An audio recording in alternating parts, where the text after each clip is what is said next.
Good evening, everyone. I'm the godfather of psychic mediums, psychic medium Chris George, and I'm joined by my gifted and beautiful co-host, River Wildfire Moon, and the very dapper Victor the Voice Furman. It's Friday evening, 10 p.m. Eastern Standard Time, and we want to welcome you all to the Paranormal Lounge. This is the place where you can come in, kick back, and join in some of the best parapsychic talk anywhere on the internet. All right, guys, listen. Tonight, we have a little snafu. Our guest for the first hour isn't making it tonight. And it amazes me because she was supposed to be on a month ago, and she got in contact with me a week before saying that she couldn't do it. So I actually scheduled her for the following week. Then she got bronchitis. Okay? Now here it is a month later. She's supposed to be on the show. I've had many talks with her via email, and asking her for her phone number, maybe I think 3 times, and still has not sent it to me. So guess what? She's ixnayed. And we had a guest for the second hour, Debbie Chestnut, who was our guest on Second Sight, I guess, about 4 or 5 months ago, Victor? A little longer than that. I think about 8 months ago. Right, Debbie? Okay. I don't remember. Okay. So Debbie is going to be with us for the 2 hours tonight, so we're very grateful for her for stepping in for the first hour as well. Why don't we talk a little bit about our last guest? I mean, we didn't air last week, but the week before we had on Kimberly Hart, and she had that book about love. Now, Victor, let me start with you, River, because you really seem to resonate with a lot of what she was saying. What did you think of her last week? I really enjoy our guests. I find that each guest has something different to bring to the table, and I can pretty much relate to any subject. I'm a very easygoing individual, and as long as you've got something to say, I'm respectfully probably going to enjoy it. So, and we don't always have to agree on everything. That's true. Yeah. All right, and you, Vic?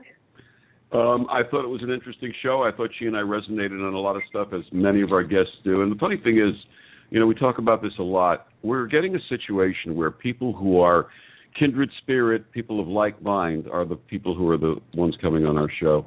And it's fascinating to welcome them, to connect with them, and to sort of reinforce the things that we know and we think also. Yeah, I mean, and we're finding it more and more. I love it. Case in point, this week, I know, River, I know you weren't there this week. I mean, you live all the way out in Wisconsin, but Victor and I went to Salem Con up in Salem, and we had an amazing time. We met so many people, and I was actually saying on Second Sight last night how I always complain about Paranormal Unity, that it's a bunch of baloney and blah, blah, blah. Well, I'm going to tell you something. Like I said last night, I kind of have a little different take on it now because we met so many people that were good people, that investigated the right way and were respectful of each other. There was no drama. It was just about getting together, first having a really good time on Friday night. They had the VIP party where we were drinking and dancing and having a good time. Wait. Somebody was drinking and dancing. Well, I was just dancing by myself doing this, Victor. No. I was not dancing, and I didn't drink. I ate 2 Wapachuli peaches, which nearly killed me.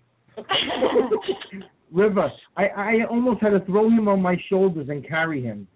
Now you got to understand what this Wapachuli stuff is. This is Tiffany's beverage, which is basically wood grain alcohol to which she adds a lot of fruit, and so it's like 150 proof with a lot of fruit in it. So these guys are drinking like there's no tomorrow, like fish. And I said, well, can I taste a little piece of the fruit? She handed me 2 little sections of peach. I ate those 2 little sections of peach and got stoned drunk. He did. It was really funny. I actually made sure I walked very close to him when we walked back into the hotel because he was a little bit wobbly. I was like, damn, Victor. You were afraid I'd walk into the wrong room, right, Chris? I was afraid you were going to fall down, and I wanted to make sure I was there to protect you, buddy. Thank you. But we're going to just take a few minutes, River, if you don't mind, and just talk a little bit about Salem Con because... No, I'd love to hear about it. I wish I could have been there with you guys, and I'm glad you had a great time. Paracons are great, so tell us all about it. Well, River, first of all, I just wanted to share that Chris and I shared a hotel room together. And this hotel room, this was the Hawthorne Hotel in Salem. It's a very famous hotel, but the rooms are really small. Okay. In fact, we had a room that had a queen bed, and a fold-out day bed. So I took the queen bed, and Chris took the fold-out bed. And the room was so small, even though we're in different beds, we're in the same bed together. And I just want to say what a pleasure it was to spoon with Chris. And go ahead, Chris. Go ahead. You take it from there. Listen, yes, we did spoon, and I have to say it was quite comforting. But like I said last night on Second Sight, it's when it was the attempted forking that kind of freaks me out a little bit. And I'm like, Victor, spooning's okay. Forking is against the rules. I have a girlfriend, and if I'm getting forked by Victor, I mean, really, that's not a good thing, really. You know what I mean? What about my hand? What about my hand warming? You didn't share. Yeah, I didn't like the whole hand warming thing either because he thought my cheeks were hand warmers. Next thing I know, I'm jumping out of the bed because I'm getting goosed by two hands. She's like, my hands are cold. I'm like, it's not a hand warmer, it's my ass. Victor, what are you doing? But you know what, Chris? The fact that you waxed it for me was really special. Thank you. Listen, I'm a good guy. I'm very considerate to my bedmate. But basically, I just want to say, we've said this on the Second Sight show, and I want to say it again tonight. What a pleasure it was to connect with people that we've been in contact with through community and through Facebook, and actually meet them for the first time, and especially Denny and Tifa, who I met before and Chris met for the first time. We're talking about not just friends, we're talking about family, because that's exactly what it felt like. It was such a truly special experience. Yeah, and I agree with you, and I just want to give a few people some shout-outs, because I know some of them are listening tonight, because I really feel like we made some really great friends, and like you said, like family, because they were awesome, and Tiffany and Denny and Tammy was amazing, and Naomi, Sabrina and Naomi and Steve and Jeff Legier, meeting him was awesome, and Joni Mayen, two of our guests, they were fantastic people. And River, Jeff actually invited Victor and I to his house on Sunday, and we got to spend like 2 hours there, which was awesome. And just the people were just so nice, and they couldn't have been more accommodating and nice and fun and respectful and every other nice thing you could say. They were just awesome people. Not to mention our reunion with Tommy Guns, Tommy Gillespie, and his beautiful fiancée, Jackie, who we haven't seen, 2 years, Chris? I think it's been about 2 years, right? Yeah, it was 2 years, and Tom is one of my closest friends in the world, and it sucks that he's so far away and I haven't seen him in 2 years, but we got to reconnect with him, and they actually took Victor and I out to dinner, which was very nice. And then we went out for drinks afterwards. River, we were partying, having a great time, smoking cigars, and it was just an amazing night. And then what happened was, it was getting late. It was like 11 o'clock, and, we had to get up in the morning to go to Jeff's house. And what happened was we actually ran into the group that we were supposed to be investigating with, because we kind of blew off the investigation.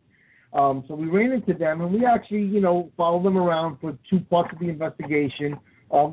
I didn't get involved so much, because I wasn't there from the beginning, and Victor did, got involved a little bit, but it was fun, and watching other people's techniques was really cool, and that little thing that he did, Mama's Game, I thought that was a good little thing, I mean, we don't know the results of that because we didn't get to hear the EVPs. Why don't you explain that so people understand what's about? Well, what this one guy did, and what was his name? He was awesome. Scott Grunwald.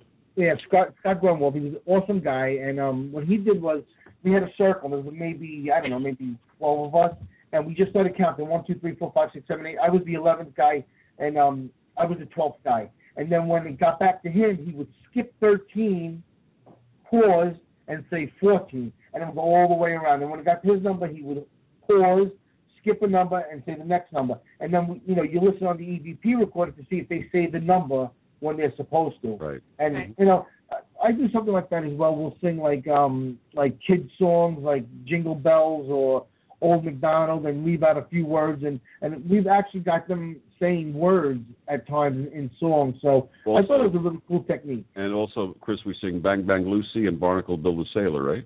Barnacle Build a Sailor. Barnacle Build a Sailor.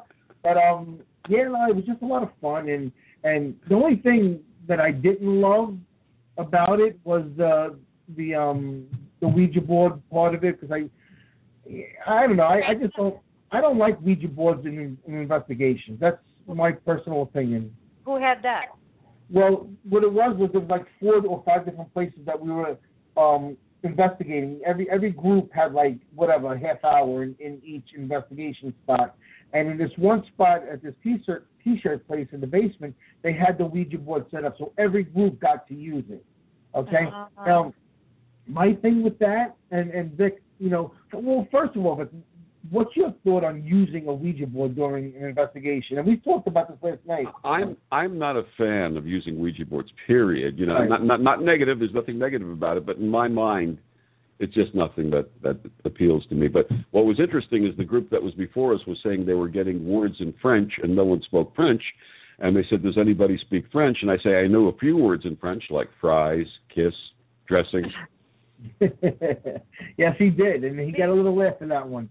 But it was interesting because they were saying, they were getting all these words and these names and these phrases, and then they were like, well, why don't you put a blindfold on, And when they put the blindfold on, all they got was scribble, nothing, nothing, So to me, that kind of proves the point.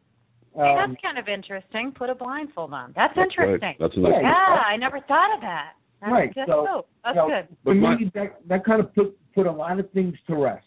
But my takeoff on it, we were in the basement of this place called Witch Tees, rather, which had a lovely assortment of T-shirts and sweatshirts and what have you. And in this one section, the spirit of a young girl named Sarah, who was put to death in the witch trials, supposedly is haunting in that area, or residual in that area. We weren't sure because we really didn't make direct contact. But at one point, they were using a ghost box and started to get a lot of sentences. They were using the echo box. I'm sorry, the echo box, and they were getting a lot of complete sentences. And as this was happening, I was standing next to Mark Avila, who's a wonderful guy, who's actually the coordinator and the founder of the Salem Con. And he and I had the same sensation. We got freezing cold in the exact same place. So it was like a transient cold spot. And the temperature, one of our friends had a temperature sensor, and they actually saw a difference in the temperature in that area. I think it went down 4 degrees. 4 degrees, yeah. Which is significant. But it was, I was freezing when it was happening. Yeah, but you know what, Victor? What happened was, after that happened too, it came off to the other side. Not as cold, but it did cool down. Right. And you were saying how you were being touched. I was also being touched on my left hand. But I just didn't say anything because, at that point I was just like, everybody else was having a good time and doing their thing, and it wasn't my event, so I just kind of like laid back and was watching. And but I was getting my left hand touched as well. I didn't see anything, which a lot of times I will.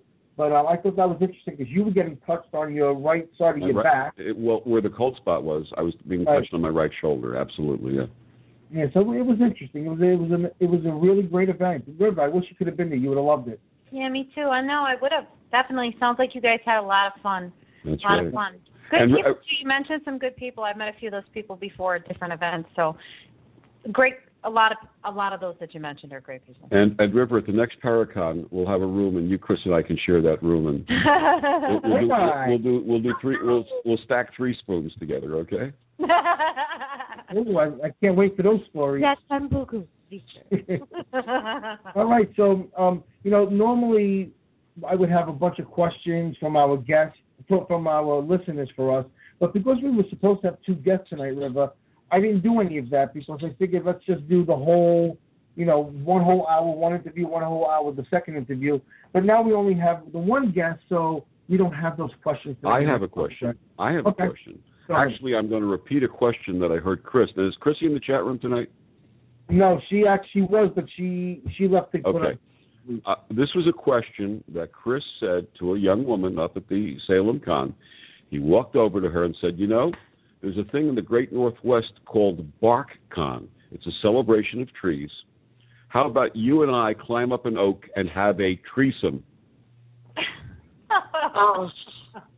She said no. I mean, I have no luck. I have no luck with the ladies. She said you're barking up the wrong tree, Chris, right? She sure did. And then she gave me a kick and I was gone. There you go. But so anyway, sorry we don't have those questions tonight. And that joke was a lot funnier last night, by the way. I don't know what happened. Maybe it's because I'm tired and my delivery's off or something. No, I thought it was funny tonight too. But I heard it last night, so I can't doubly laugh. So our guest tonight,